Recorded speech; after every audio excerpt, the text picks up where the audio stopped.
ಶಿವಮೊಗ್ಗ ಲೋಕಸಭಾ ಕ್ಷೇತ್ರದಲ್ಲಿ ಈಶ್ವರಪ್ಪರ ಸ್ಪರ್ಧೆಯಿಂದ ಒಂದು ರಾಜಕೀಯವಾಗಿರ್ತಕ್ಕಂಥ ಭಿನ್ನವಾದ ವಾತಾವರಣ ಸೃಷ್ಟಿಯಾಗಿದೆ. ಈಶ್ವರಪ್ಪರು ಬಹಳ ಸ್ಪಷ್ಟವಾಗಿ ಹೇಳಿದ್ದಾರೆ, ಬಿಜೆಪಿ ಏನಿದೆ ಇದು ಒಬ್ಬ ವ್ಯಕ್ತಿ ಮತ್ತು ಒಂದು ಕುಟುಂಬದ ಕಪಿಮುಷ್ಟಿಯಲ್ಲಿ ಸಿಲುಕಿದೆ, ಅದರಿಂದ ಹೊರಗೆ ತರುವಂಥ ಪ್ರಯತ್ನ ಭಾಗವಾಗಿ ನನ್ನ ಸ್ಪರ್ಧೆ ಅಂತ ಹೇಳಿದ್ದಾರೆ. ಈ ಒಂದು ಅಭಿಪ್ರಾಯಕ್ಕೆ ನಿಜವಾದ ನಿಷ್ಠಾವಂತ ಬಿಜೆಪಿಯ ಕಾರ್ಯಕರ್ತರು ಬೆಂಬಲ ವ್ಯಕ್ತಪಡಿಸಿದ್ದೇ ಆದರೆ ನಿಶ್ಚಯವಾಗಿಯೂ ಕೂಡ ಇಡೀ ಲೋಕಸಭಾ ಕ್ಷೇತ್ರ ಚಿತ್ರಣ ಬದಲಾಗುತ್ತೆ, ಬಿಜೆಪಿಗೆ ಇದು ಮಾರಕವಾಗುತ್ತೆ ಅನ್ನುವಂಥ ಚರ್ಚೆ ಇದೆ ಸರ್. ಪಕ್ಷದ ನಿರ್ಧಾರವನ್ನು ಎಲ್ಲೋ ಒಂದು ಕಡೆಗೆ ತಗೊಳ್ಳದೆ ಆ ನಿರ್ಧಾರಕ್ಕೆ ಅಂಟ್ಕೊಳ್ಳದೆ ಇರುವಂಥದ್ದು ಒಂದು ಸಂದರ್ಭದಲ್ಲಿ ಮಾಡಿದ್ದಾರೆ, ಈಗ ಕೈ ಬಿಟ್ಟು ಬಿಟ್ಟಿದ್ದಾರೆ. ಒಂದು ಸರಿ ಒಳ್ಳೆ ಕೆಲಸ ಮಾಡಿದ್ರು, ಒಂದು ಸರಿ ಈ ತೀರ್ಮಾನವನ್ನು ತೊಗೊಂಡಿದ್ದಾರೆ. ನೋವು ನಮಗೂ ಇದೆ, ಒಬ್ಬ ರಾಜ್ಯದ ನಾಯಕರನ್ನು ಎಲ್ಲೋ ಒಂದು ಕಡೆಗೆ ಅವ್ರ ಎದುರುಗಡೆ ಏನೋ ಕೆಲಸ ಮಾಡಬೇಕಲ್ಲ ಅಂತ ಅನಿಸುತ್ತೆ.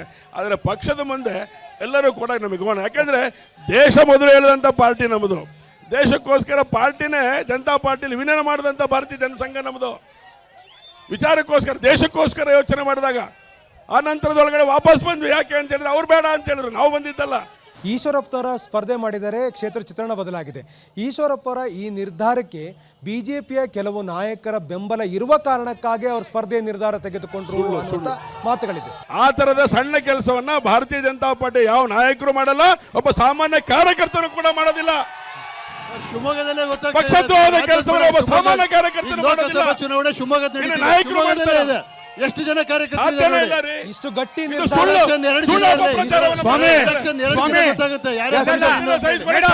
ಅಲ್ಲಿ ನೋಡಿ ಕೇಸರಿ ಬಾವುಟ ಎಲ್ಲಿ ಜಾಸ್ತಿ ಇದೆ ನೋಡಿ ಅಲ್ಲಿ. ಹಾಗಾದ್ರೆ ಈಶ್ವರಪ್ಪ ಸ್ಪರ್ಧೆ ನಿಮಗೆ ಅನುಕೂಲಕರವಾಗಾದ್ರೆ ಶಿವಮೊಗ್ಗ ಜಿಲ್ಲೆಯ ಎರಡು ಬಿಜೆಪಿಯ ಪ್ರತಿಷ್ಠಿತ ಕುಟುಂಬದ ರಾಜಕೀಯ ಅಸ್ತಿತ್ವದ ಹೋರಾಟ, ಇದರಲ್ಲಿ ದೇಶದ ಹಿತಾಸಕ್ತಿನೂ ಇಲ್ಲ, ಯಾರ ಜನರ ಹಿತಾಸಕ್ತಿ ಇಲ್ಲ, ಎರಡು ಕುಟುಂಬಗಳ ರಾಜಕೀಯ ಹಿತಾಸಕ್ತಿಯ ಹೋರಾಟ. ಇಲ್ಲಿ ನರೇಂದ್ರ ಮೋದಿನೂ ಇಲ್ಲ, ಯಾರು ಇಲ್ಲ.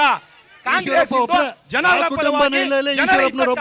ಅವರಿಗೆ ನಮ್ಮ 5 ಗ್ಯಾರಂಟಿಗಳನ್ನು ಕೊಟ್ಟು ನಾವು ಅವರ ಒಂದು ಮನವನ್ನ ಗೆದ್ದಿದ್ದೀವಿ. ನಾವು ಈ ಲೋಕಸಭಾ ಚುನಾವಣೆಯಲ್ಲಿ ಸ್ಪರ್ಧೆ ಮಾಡಿರ್ತಕ್ಕಂಥ ಗೀತಾ ಶಿವರಾಜ್ ಕುಮಾರ್ ಅವರು ವೈಯಕ್ತಿಕವಾಗಿ ಇಷ್ಟಪಟ್ಟು ಬಂದು ಸ್ಪರ್ಧೆ ಮಾಡಿರ್ತಕ್ಕಂಥ ಚುನಾವಣೆ ಅಥವಾ ಅವರ ಸಹೋದರರ ಒತ್ತಾಯಕ್ಕೆ ಬಂದು ಇಲ್ಲಿ ಸ್ಪರ್ಧೆ ಮಾಡಿರ್ತಕ್ಕಂಥ? ನೋಡಿ ಸರ್, ಇದು ವೈಯಕ್ತಿಕವಾಗಿ ಅವರಿಗೂ ಇಚ್ಛೆ ಇದೆ.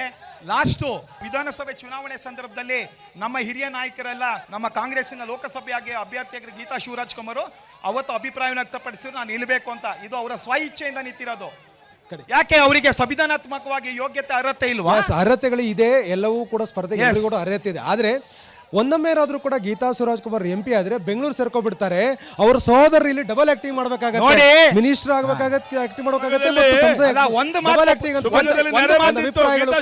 ಗೀತಾ ಶಿವರಾಜ್ ಕುಮಾರ್ಗೆ ಒಂದೇ ಒಂದು ಮನೆ ಇಲ್ಲಿರೋದು, ಅದು ಚೆನ್ನಪ್ಪ ಲೇಔಟ್.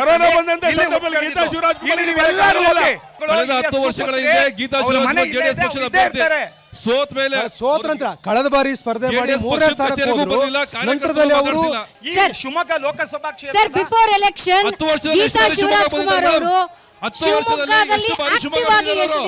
ಇಲ್ಲಿಯ ಸಮಸ್ಯೆಗೆ ಯಾವಾಗ ಸ್ಪಂದಿಸಿದ್ದಾರೆ, ಇಲ್ಲಿ ಜನರ ಜೊತೆ ಯಾವ ಹೋರಾಟ ಮಾಡಿದ್ದಾರೆ, ಅವರು ಇಲ್ಲಿರ್ತಕ್ಕಂಥ ಚಟುವಟಿಕೆಗಳೇನು, ಜನಸಾಮಾನ್ಯರ ಪರವಾಗಿ ನಿಂತಿರ್ತಕ್ಕಂಥ ಉದಾಹರಣೆಗಳು ಎಷ್ಟಿದೆ ಅಂತಕ್ಕಂಥ ಪ್ರಶ್ನೆ ನೋಡಿ.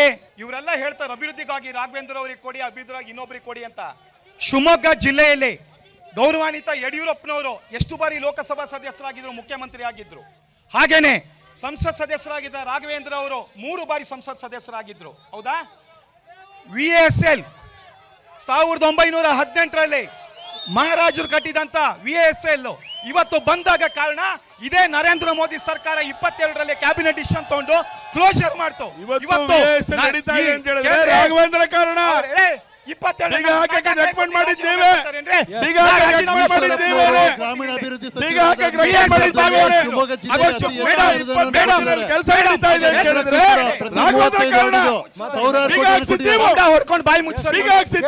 ಅವಕಾಶ ಬಿಡ್ರಿ. ನೋಡಿ, ಇವ್ರು ಹೇಳ್ತಾರೆ ನರೇಂದ್ರ ಮೋದಿ ಸರ್ಕಾರ 5 ರೂಪಾಯಿ ಇದು ಭಾರತೀಯ ಜನತಾ ಪಾರ್ಟಿಯ ಬಂದಿದ್ರು. 1 ಪೈಸಾನ ಹೇಳ್ತಾ ಇದ್ದೀನಿ ಸಾರ್ವಜನಿಕವಾಗಿ.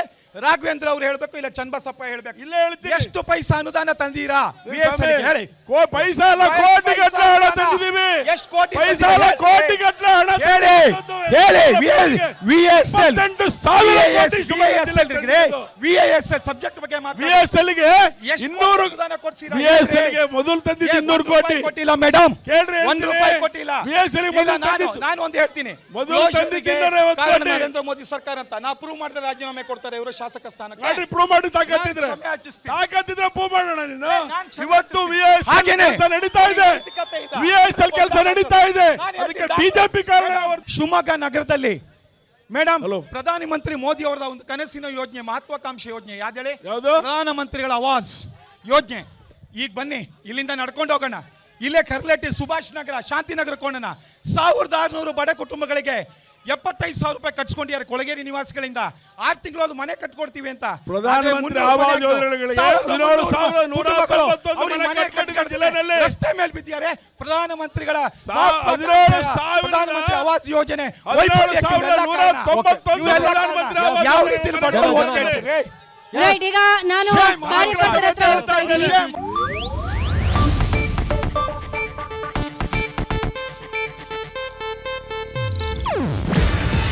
ಇದು ಏಷ್ಯಾನೆಟ್ ನ್ಯೂಸ್ ನೆಟ್ವರ್ಕ್ ಪ್ರಸ್ತುತಿ. ನೀವು ನೋಡ್ತಿದ್ದೀರಾ ಏಷ್ಯಾನೆಟ್ ಸುವರ್ಣ ನ್ಯೂಸ್.